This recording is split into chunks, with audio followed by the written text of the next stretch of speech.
step function is written as follows.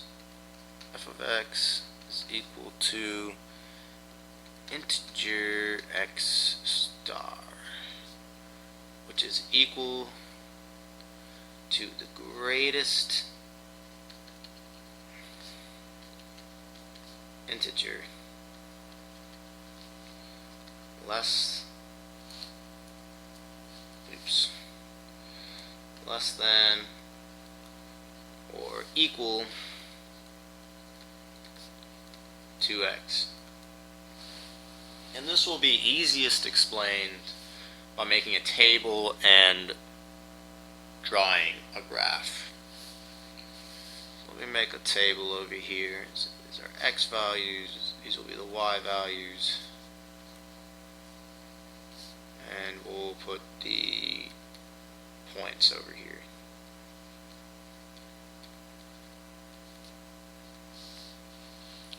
So let's just start with 1. So we're looking for the greatest integer less than or equal to x.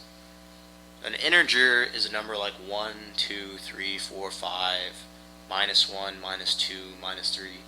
It's a whole number, like 2.5. That would not be an integer. Square root of 3, that's not an integer. So we're looking for whole numbers, just 1, 2, 3, 4, 5, numbers like that. So we're looking for an integer that's greater than, or the greatest integer less than or equal to x.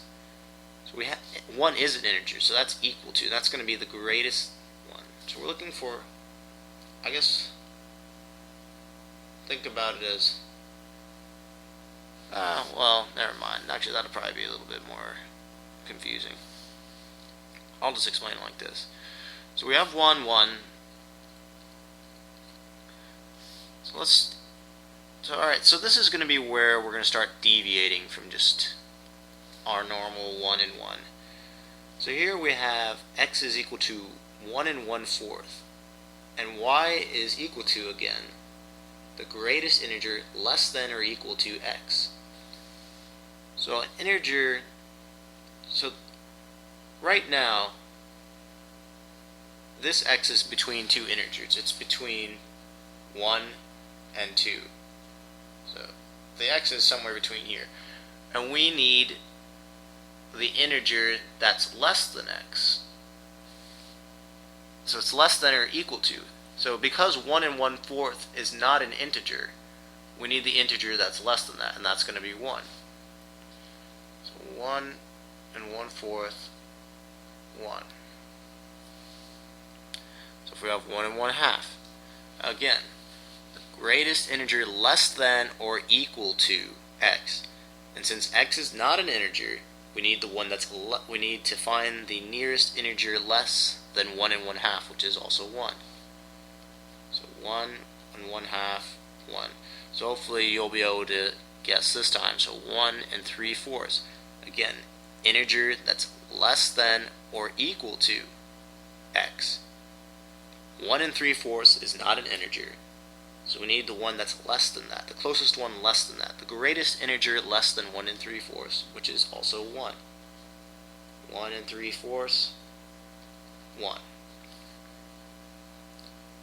Alright, now let's continue moving on. We'll move to, now we're going to be at 2. So we need the integer that is less than or equal to x, the greatest integer. 2 is an integer, and it can be, it's less than or equal to. So y is going to be 2. So we have 2, 2. And this whole process is going to repeat itself. When we have 2 and 1/4, the greatest integer, less than or equal to 2 and 1/4. 2 and 1/4 is not an integer. So we need the integer that's less than that. The first integer less than 2 and 1/4, which is 2. 2 and 1/4, 2. So now let's put this on a graph and see what it looks like. And this is going to continue on and on forever. So let's go ahead and graph it now.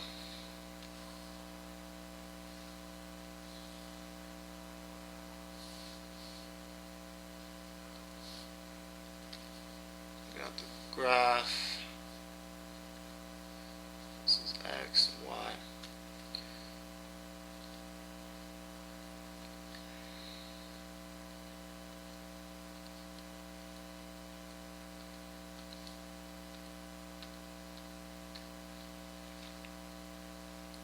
So let's start with 1. So we add 1 and 1.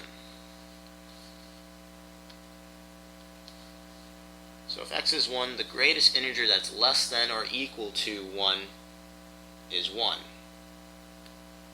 And we had 1 and 1/2. And that was also 1.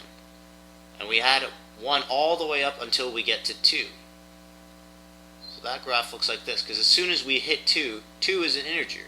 So we go up, so when x is equal to 2, the y value is the greatest integer less than or equal to 2. And it can be equal to 2, so it goes up here.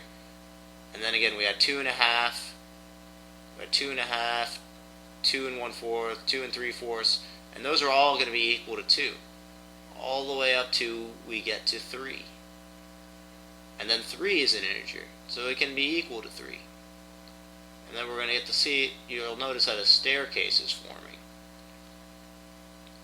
So you see we had 1, we had 1 1/4, that was also 1, we had 1 1/5, or 1 1/5 would be on here too, it would still be 1. 1 1/2, that was 1, 1 3/4, that was 1, all the way up to 2. And notice that we have an empty point here. It's like a point with the middle of it missing. That means that this point is not included. Because if this point was included, then this would not be a function, because we'd have two y's for 1x. So this is not included. And this goes down negatively too. So if we have 0, we go all the way up to right before 1.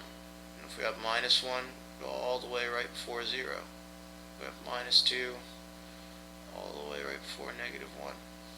So you see this sort of staircase forming.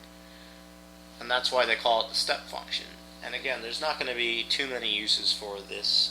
I only vaguely remember using it in a physics class when dealing with electricity, because we say that the function turns on here and then turns off, and it turns on again, turns off, turns on, turns off, and so on and so forth. But when we're in this course and in pre-calculus and trigonometry and calculus, we're not going to be using it at all pretty much. There are uses for it. I'm sure in computer programming there's uses for this sort of thing. But you'll probably won't be seeing this until you get into a specific field. Then this sort of thing will be brought up. And until then, this is pretty much forgotten, and dust starts accumulating on it until you get into a specific field. So I wouldn't really worry about this sort of information too much.